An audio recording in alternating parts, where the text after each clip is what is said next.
Inspirai, ó Deus, a vossa graça em nossos corações e ajudai-nos a realizá-las, para que para vós comece e para vós termine tudo aquilo que fizermos, por Cristo nosso Senhor.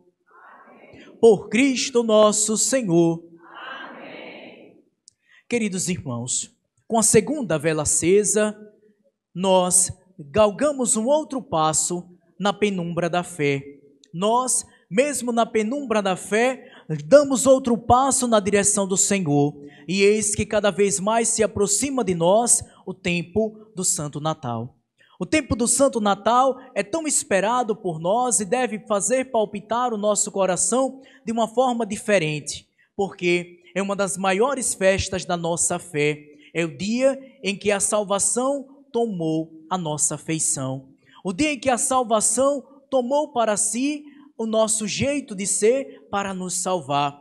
Por isso, nós damos outro passo na direção do Senhor, acendendo esta segunda vela. Damos outro passo e escalamos outro degrau, e o desejo do coração de Deus para com esta santa liturgia é que este santo advento esteja nos ajudando cada vez mais a nos aproximar de Jesus. Que este advento, de fato, nos aproxime cada vez mais de Jesus, para que nós possamos crescer na fé, para que nós possamos crescer na santidade, para que nós possamos crescer mais na santidade. Eis o grande intuito de celebrar, eis o grande intuito de nos preparar para este tempo tão bonito que nos aguarda, que é o tempo do Santo Natal. Mas vejamos, meus irmãos, o tempo do Advento é um tempo muito especial na nossa vida. Nós já bem sabemos que o tempo do Advento é um tempo de luz, é um tempo de esperança, é um tempo cheio de amor. Mas ao mesmo tempo, meus irmãos, o Advento também é para nós, cristãos católicos que somos, um olhar para o futuro. Um olhar para o futuro é o convite que o Advento nos faz, mas não para qualquer futuro. Não para qualquer futuro, não é simplesmente um projeto que eu tenha na minha vida, não é simplesmente um sonho que eu venho nutrindo no coração, mas o olhar para o futuro, mas não para qualquer futuro, o olhar para o futuro de Deus. O olhar para o futuro de Deus na nossa vida, e eu ainda poderia vos dizer, é um olhar para o futuro em Deus na nossa vida. Eis o intuito do Santo Advento, é nos preparar para esta vinda, que vai acontecer mais cedo ou mais tarde na minha vida, na minha história. Eis o intuito do Advento, é de esperar alguém que vai chegar, e esse alguém é o Rei da Glória, o menino Deus que quer nascer, já não mais na manjedoura de nossas casas, já não mais na manjedoura dos nossos presépios, mas sobretudo na manjedoura do nosso coração. Eis o desejo de Deus para conosco, nascer na minha vida, nascer na minha história, nascer no meu coração. Mas para tanto, um grandioso evento tão solene, tão sublime, tão altíssimo, não pode ser celebrado de qualquer jeito. Por isso, o grande desejo do Advento é que nós venhamos a nos preparar para este grande dia, que é o nascimento de Jesus, que deve nascer no mais íntimo de nós, que deve nascer no nosso coração, que deve nascer na minha vida. Por isso, o grande convite do Advento é, de fato, viver esse olhar para o futuro de Deus na minha vida, já no hoje da minha história. Que eu constantemente possa me preparar para este encontro que vai acontecer na minha vida, que eu, de fato, possa me preparar para este encontro com o Senhor que está se aproximando. Eis que a segunda leitura traz para nós a grande profecia do Advento, um novo céu, uma nova terra. Jesus nos promete um novo céu, uma nova terra, uma nova vida, sem dor, sem sofrimento, sem lágrimas, sem angústia, sem dificuldades, sem problemas, sem angústias, sem tribulações, sem cansaços, sem luto, sem perdas, sem nada de ruim. Jesus nos promete um novo céu, uma nova terra, um novo mundo, uma nova vida, mas para que nós possamos desfrutar desta graça do céu, nós temos que nos preparar. Porque este novo céu, esta nova terra, coincide com o advento de Jesus. Esse novo céu, esta nova terra, coincide com a chegada do Senhor que virá na minha vida, no meu coração, no final dos tempos, no final do mundo, no final da história, quando Ele retornar glorioso e descer do reino dos céus para nos salvar. Por isso, o grande apelo e a grande exortação para o nosso coração, à luz do evangelho de hoje, do escritor São Marcos, é aquilo que diz o versículo 3 aí do nosso evangelho de hoje: esta é a voz daquele que grita no deserto, preparai o caminho do Senhor, endireitai suas veredas. Eis o grande intuito do advento. Preparar o caminho. Nosso Senhor enviou aquele que o precederia na fé, na vida, para preparar os caminhos do Senhor. Eis que o Senhor envia um mensageiro para trazer esta boa nova de Cristo na nossa vida e nos convida a nos preparar. Nos convida a preparar a estrada da nossa vida para que o Senhor possa chegar. Preparar a estrada da minha vida para que ao concluí-la, ao atravessá-la, no final nós possamos ver o Senhor. O Senhor que é a estrada, o Senhor que é a meta, o Senhor que é a direção, o Senhor que é o fim da estrada. É Ele mesmo, é o Cristo, pela qual nós devemos também percorrer até chegar ao final e nos encontrar com o Senhor. Mas como, Padre, me preparar? Como, Padre, preparar a minha vida para a chegada de Jesus? Aquilo que diz a primeira leitura de hoje, a profecia de Isaías. Veja o que é que diz aí no seu jornalzinho, acompanhe aí a nossa meditação com aquilo que diz, de fato, o profeta Isaías, para nos ajudar, para ajudar a nossa fé, para que nós possamos crescer na fé, de acordo com aquilo que Deus espera de nós. Versículo 4 diz assim: nivelem-se todos os vales, rebaixem-se todos os montes e colinas, endireite-se o que é torto e alisem-se as asperezas. O caminho para a estrada da nossa vida é esse: nivelar os vales, rebaixar os montes e colinas, endireitar aquilo que é torto e retirar as asperezas. Uma grande pergunta para nós: o que ainda está torto na minha vida? O que ainda está desnivelado na minha vida? O que na minha vida está desestruturado? Na estrada da minha vida, será que ainda existem muitos percalços que nos impedem de chegar até Deus? Será que na estrada da minha vida existem tantos percalços que me impedem, tantos empecilhos que me impedem de chegar até o Senhor? Uma grande pergunta para nós e ao mesmo tempo é uma exortação à nossa vida para que nós possamos ajeitar a estrada da minha vida, para que nós possamos ajeitar a estrada da nossa história, para que no fim dela eu possa ver o Senhor. O Senhor é a meta e ao atravessar a estrada eu quero ver Jesus, e esse deve ser o grande intuito da minha vida. Eu tenho certeza quase que absoluta, muita gente aqui já construiu uma casa, e já construiu uma casa, mesmo que não tenha colocado tijolinho. Levantem a mão para o padre ver. Olha aí, são craques, mais experientes do que eu, nunca construí uma casa, né? Não sei como é que constrói, um dia eu vou aprender, com fé em nosso Senhor. Mas para construir uma casa, antes de fazer o alicerce, nós precisamos primeiro aplainar o terreno, tirar tudo aquilo que está desnivelado e fazer com que a superfície do chão se torne lisinho. Só assim a gente pode colocar o alicerce e construir a nossa casa. Da mesma forma é a nossa vida espiritual. Para construir a casa da nossa vida em Cristo, nós precisamos também tornar plano o chão da minha vida.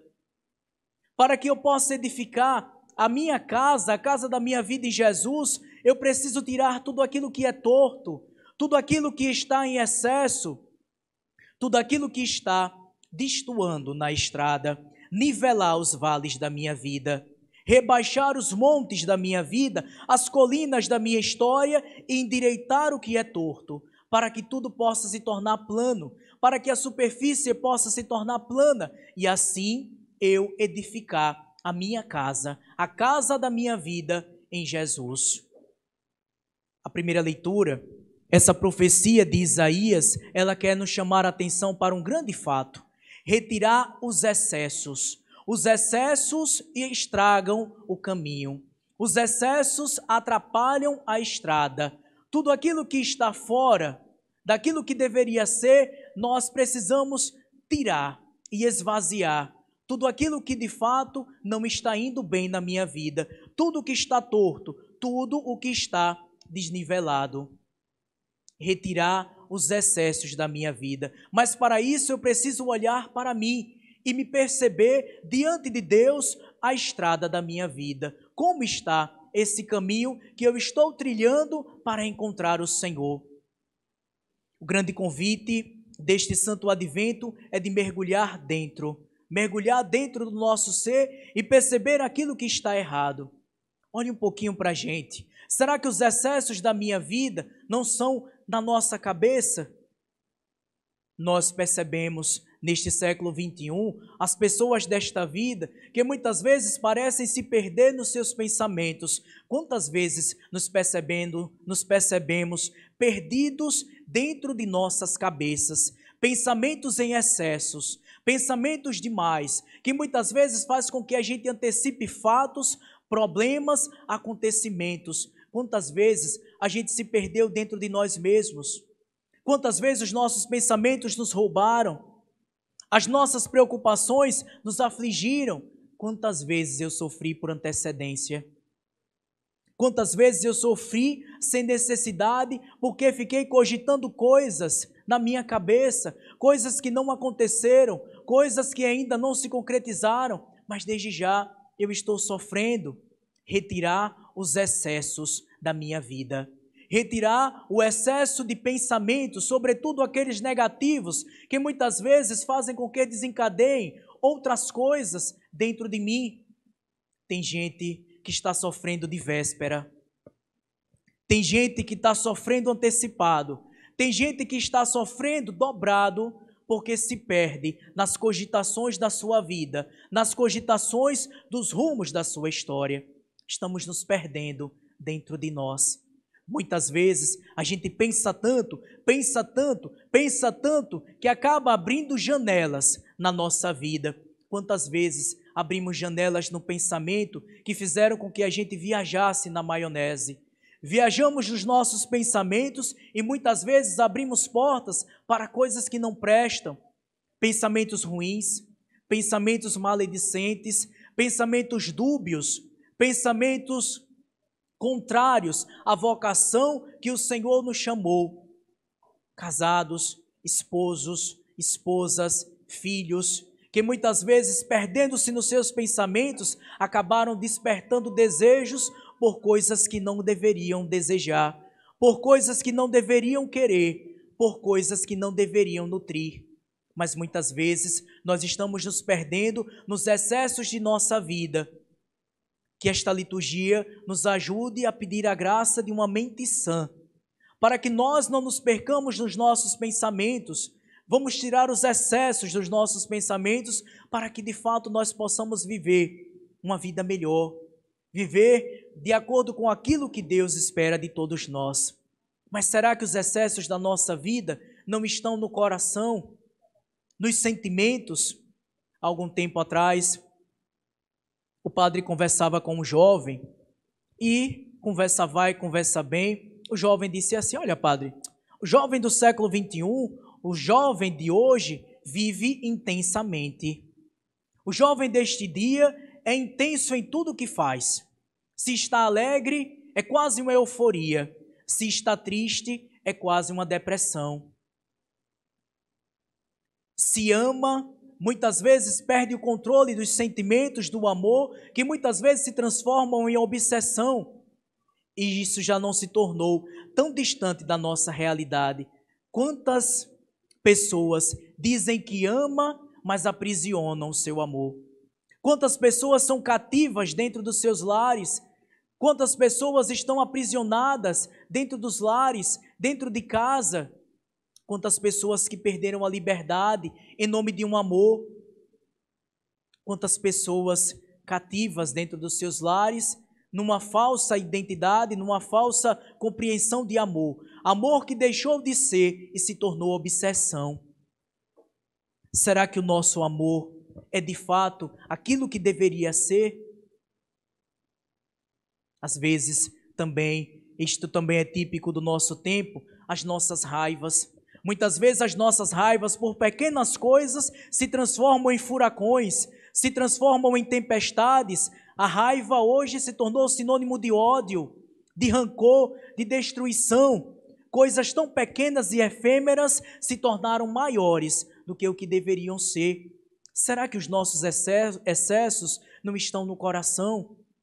Será que não estamos precisando nivelar os sentimentos do nosso coração, rebaixar os montes da minha vida, para que a estrada dos sentimentos do meu coração possam corresponder àquilo que Deus espera de nós?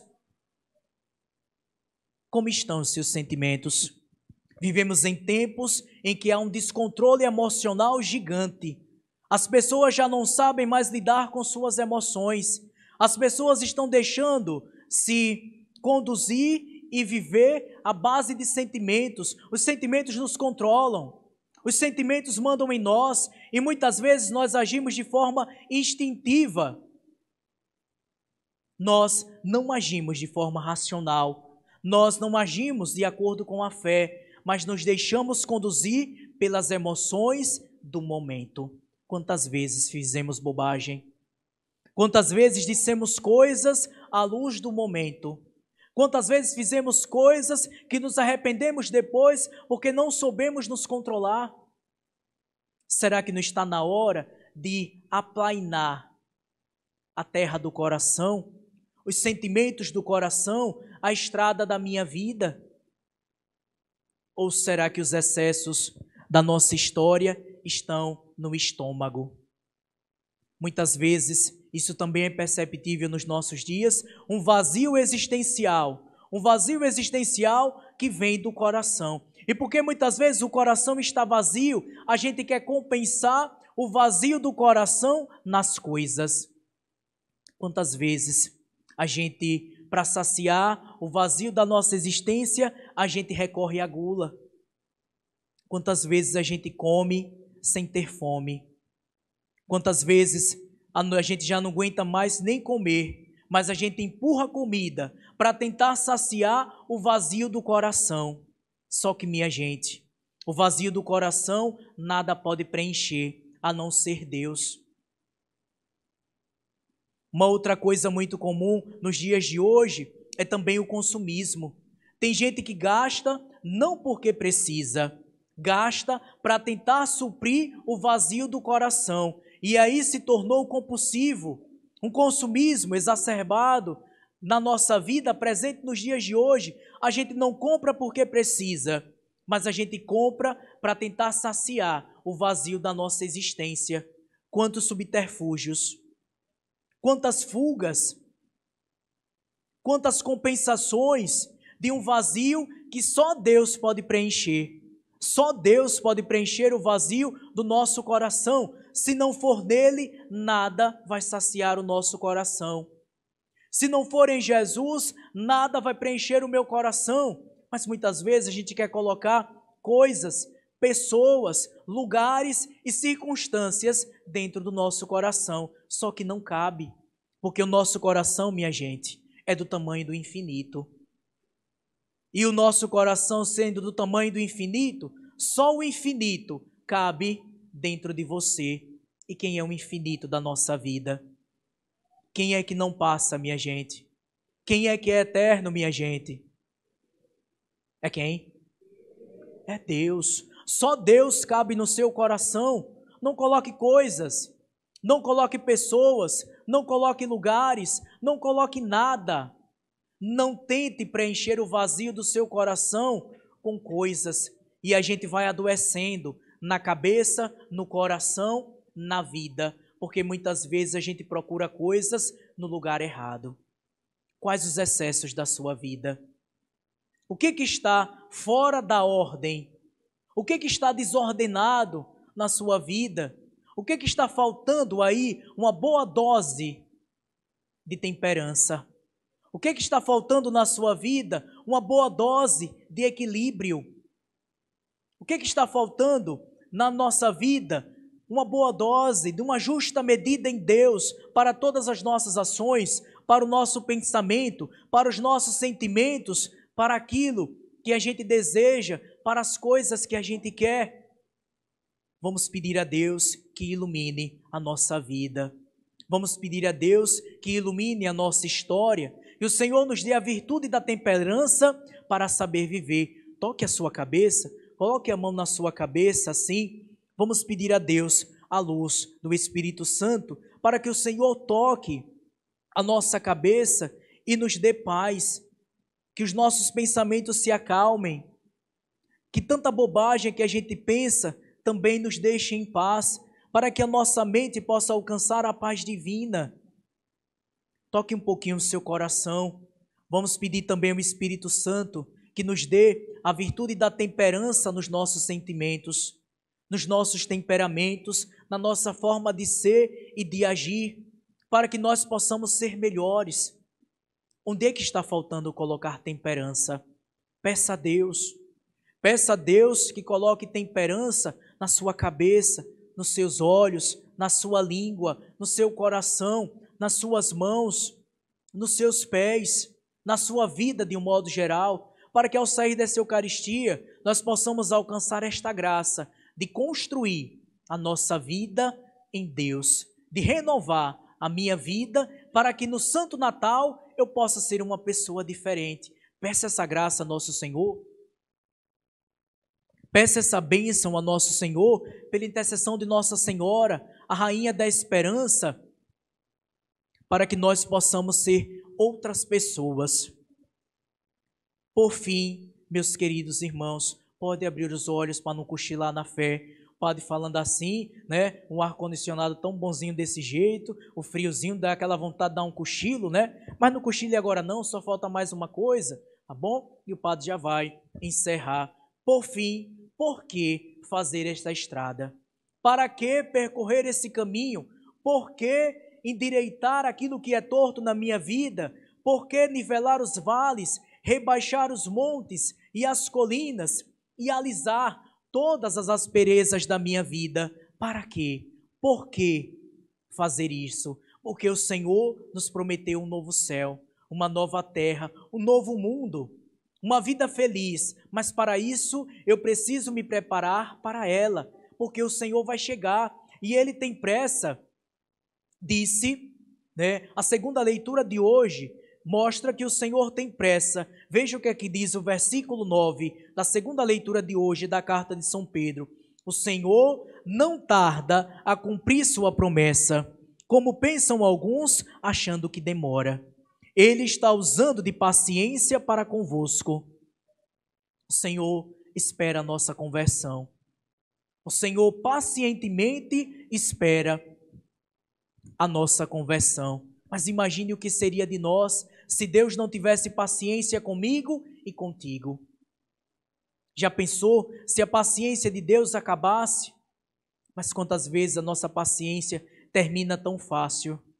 Dentro de casa, com os filhos, com o esposo, com a esposa, no trabalho, na igreja, no grupo, no movimento, na pastoral, na faculdade, ou onde quer que estejamos. Quantas vezes a nossa paciência é mínima? Mas já pensou se Deus perdesse a paciência conosco? O que seria de nós sem a paciência de Deus que espera a nossa conversão? Que essa liturgia desperte em nós um desejo novo de ser pessoa nova, de ser um cristão melhor, de cada vez mais construir a nossa estrada à luz da fé. E que a estrada da nossa vida nos conduza para a meta, que é Cristo. Por isso vale a pena aplainar toda a superfície da minha vida para edificar a minha história nele, em Jesus. Que o Senhor nos ajude e nos dê juízo, nos dê força e coragem e vontade de sermos pessoas melhores, condizentes e coerentes com aquilo que Ele espera de mim e de você. Glória ao Pai, ao Filho e ao Espírito Santo,